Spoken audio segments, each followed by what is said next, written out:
გამშვიდობისა მოკლე დღის მთავარი ამბების შესახებ, რომელზეც მეცხრე არხის საინფორმაციო სამსახური ამ წუთებში მუშაობს. ცვლილებები მეცხრე არხის მენეჯმენტში. კახა ბექაური თანამდებობას ტოვებს, მისი მოვალეობის შემსრულებლად კი ლუბა ელიაშვილი ინიშნება. რას უკავშირდება გენერალური დირექტორის შეცვლა და როგორ იქნება არხის მომავალი?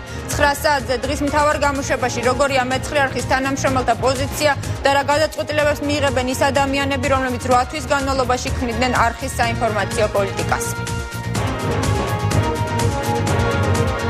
რატომ დააკავეს ზესტაფონის გამგებელი და ჭიდაობის ფედერაციის პრეზიდენტი კახა გეწაძის წინააღმდეგ საქმე 3 მუხლით არის აღძული, მათ შორის არის ცეცხლსროლი იარაღით ჩადენილი ხულიგნობა. 9 საათზე პროკურატურის განმარტება ყოფილი დეპუტატი არც ერთ ბრალდებაში თავს დამნაშავედ არ ცნობს. დღის მთავარ გამოშვებაში კალაშნიკოვების საქმე. პროკურატურამ ავტომატური იარაღის შესყიდვის საქმის შესწავლა დაიწყო. საქმე ეხება თავდაცვის სამინისტროს ყოფილი ხელმძღვანელობის მიერ 42 მილიონიან კონტრაქტს, რომლის გამოც ქართულ არმიაში ჯარისკაცების კვების პრობლემა დადგა. უკავშირდება თუ არა ეს ყველაფერი ფულის გათეთრებას? დეტალები 9 საათზე.